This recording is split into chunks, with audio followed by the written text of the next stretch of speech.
Hello, fellow students. Today I am reviewing Strategic Planning for Nonprofit Organizations by Allison and Kay.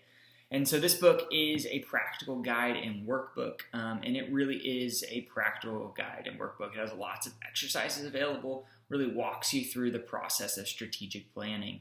It has 7 phases of strategic planning explained, and there are 27 steps within it. And so this book is all about steps. It walks you through each one. And helps you really know the ins and the outs of the process. There's lots of examples, lots of exercises.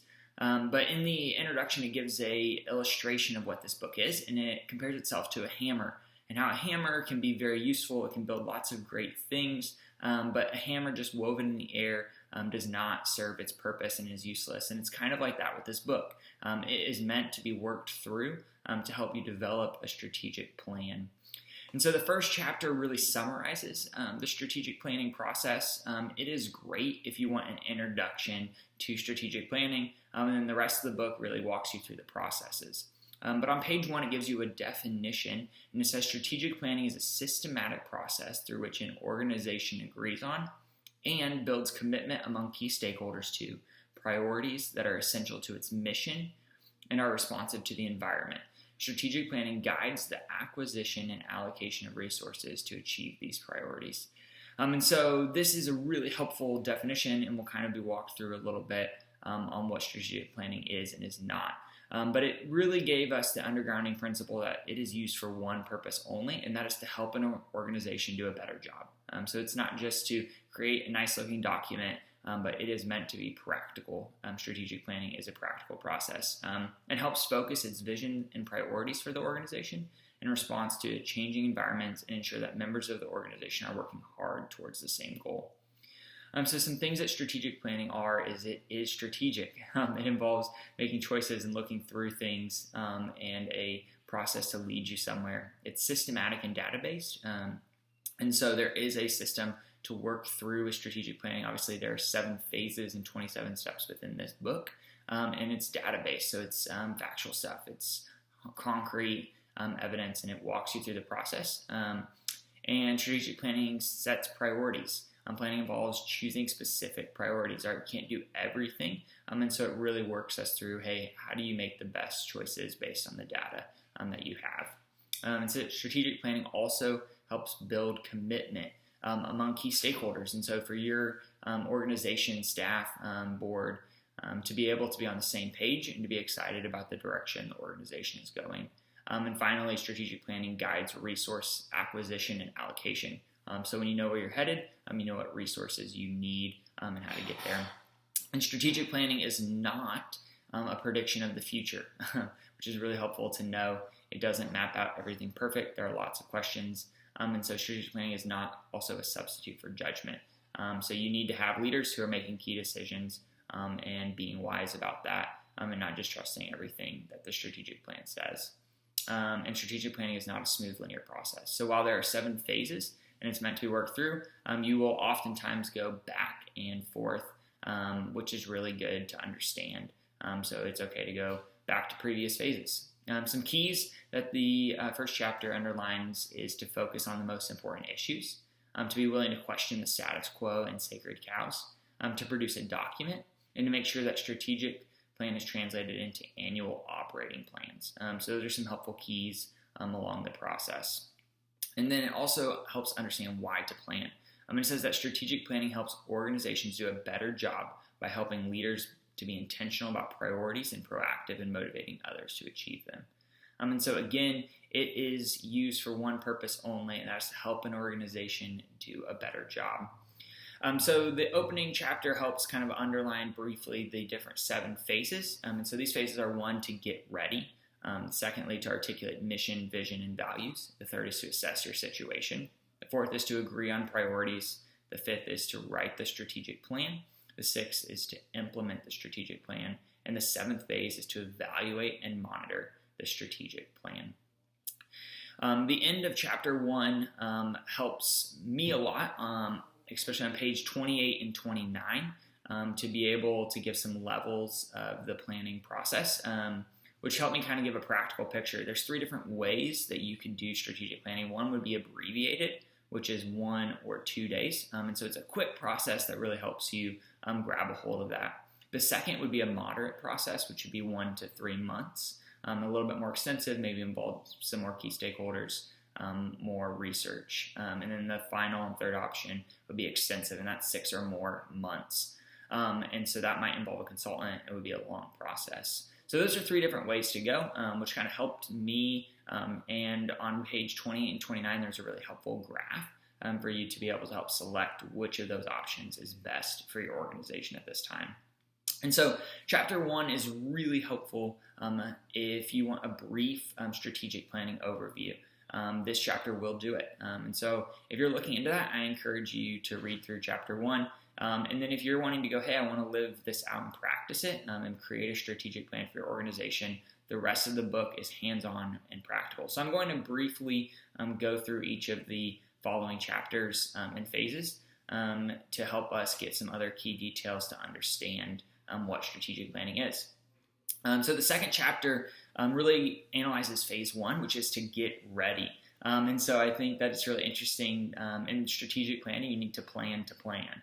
So you need to create a plan for the plan you're going to walk through and how to create a plan for the long haul. And so on page 31, there's a quote that says, strategic planning is a good idea in theory, but only a good idea in practice if the right people in an organization believe it is a good idea and the organization is ready. So the first thing you need to do is establish, is your organization ready for strategic planning? On page 32, it says, if goals for planning are not clear in the beginning, it will be difficult at the end to determine if the process was successful. So you need to be able to go through what are our goals, our big picture goals that we're trying to achieve within our strategic planning. Why are we doing this? It's not just an aimless task to work through. It can also be potentially time extensive. So you want to make sure you plan to plan. So some things that you need to walk through in this get ready phase would be to make sure the right factors are in place, to make sure the purpose is identified, to have a good process and plan ahead of you. And then you also need to make sure you have the right people in place. So if your staff is overworked, then it probably is not a good time to have strategic planning. Or if you need to make sure you have somebody who's ready to write this, or do you need a consultant, and is everybody on board? So make sure phase 1, get ready, is important. Phase 2 is to articulate mission, vision, and values. And so this is a critical phase, and I think through our course, and for me personally, nonprofit has been a helpful thing to be able to see the mission and how important that is, which has been great. And so in this phase, you're going to write or maybe rewrite or reaffirm your mission. And so some definitions of mission, vision, and values that I think are helpful were found on page 85. And it says that a mission statement is a statement of purpose and business. So your primary methods you're wanting to go about. Your vision statement is an image of the future we seek to create. So that's really helpful for me. I've struggled in the past of distinguishing between a mission and a vision. And so those are helpful pictures. And then the third is a value statement. And so these are your guiding concepts, beliefs, and principles. So these are helpful. We're going to walk through all 3 of those within phase 2. And it's also helpful to know that if you do not have every word set perfectly, it is okay to go on and come back to this phase. But the mission, vision, and values will impact the rest of the process. So it's important to understand.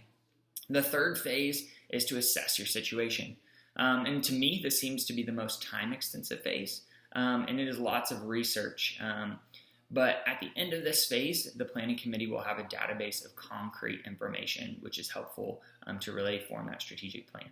And so through this phase, it's okay to discuss possible responses, but don't decide how to proceed until phase 4. You need to make sure you have all of your data ready to go. So in phase 3, there are 3 major tasks. The first is to preview the history and current scope and scale of operations. Second is to gather new information. And the third is to summarize your findings. So in this, a SWOT analysis, along with other similar formats, will play a major piece in this phase. But this is time extensive and well worth your time. And the fourth phase is to agree on priorities. And so page 177 says that in phase 4, it is time to stop exploring and to ground the discussion in realism. Page 177 goes on to say that the easy part of planning is choosing what to do. The hard part of planning is consciously choosing what you will not do. So this is important. You have your data, you're ready to go, and it is time to agree on your priorities. And page 178 makes sure to put forth that if an organization is looking for a shortcut, this is not the place to do it. So this is going to be important. It is going to be time extensive and going to be a critical process. So some of the key steps in phase 4 would be to make sense of the data. So you need to understand what you have learned so far in the process. Next, to assess and develop a future program portfolio. Third is to confirm the 3 to 5 core future strategies for the next 3 years. And fourth is to agree on administrative, governance, and financial priorities. So you're really understanding, hey, have we decided where we're going? How are we moving forward as an organization and as a nonprofit? And as you go through this, you may discover that you need to revisit previous phases. So maybe your mission, vision, and values need to be revisited, or you need to go and learn more about your history or some of the data so that you can make a more informed decision. So again, while there's lots of phases and steps, it is not always linear, but sometimes you need to go back and go through the process. This chapter also discusses a variety of tools and matrices to help make sense of the data, which I found very helpful. The next phase is phase 5, and this is write the strategic plan. So this is helpful that writing is not a group project, and it doesn't have to be perfect, which I found really interesting and really helpful, that if you have somebody on your team who is willing to write it, that is great. They don't need to have every detail perfect. You'll reevaluate the documents and continue to walk through that process. But in this, you're going to focus on goals, objectives, and big picture, and not minute details. It also walked through contingency plans, right? Like, where this is not a prediction of the future. So what happens, if the economy tanks, or what happens if we have more resources? And so you need to be able to walk through some of those in this phase as well. And so this is really good. And it's a good process, but you need to make sure you have a hard copy. That way you can continue to review it. And so the actual strategic plan is good. So when the document is finished, it needs to be shared with all internal stakeholders. And it also recommends having a shorter document or at least a reflection from the CEO or president of the organization to external stakeholders, so people know the direction that you are moving forward. The next phase is phase 6, and that is to implement the strategic plan. So again, the purpose is to be better as an organization. So this strategic plan needs to get moved to action. And so the two steps in this phase that it recommends was, one is to plan to manage change. So hopefully at the end of your strategic planning, there will be changes. And so you need to have plans, because change is not always easy. In fact, it's often hard. And so how are you going to walk through that? How are you going to help staff through it? How are you going to create more resources, more programs, whatever it may be, or eliminate stuff? And so you need to have a plan to manage change. And then secondly, the second step here is to develop a detailed annual operation plan. So again, our strategic plan is taking us 3 to 5 years out, but our operation plan is over the next year. And so this is important. We need to know our steps to get to our goals and objectives. And the final phase is phase 7, and that is to evaluate and monitor the strategic plan. So when you write that document, your operation plan is done. It is easy to wipe your hands and say we are all done, but it needs to be revisited. It needs to be checked out. And so this book recommends establishing intermediate checkpoints and a plan to continue to evaluate. And each year creating operational plans, which is so important. So this book was very helpful for me. It was a fantastic workbook for those doing strategic planning. This is a new process to me. I didn't know a lot about strategic planning, but was intrigued by it. And the introduction chapter was fantastic. It answered many of my questions and motivated me to investigate strategic planning more. So I would recommend this chapter to anyone. And if an organization is interested in going more through it, I found 3 key things in this book that were helpful. One is that the entire book was thorough.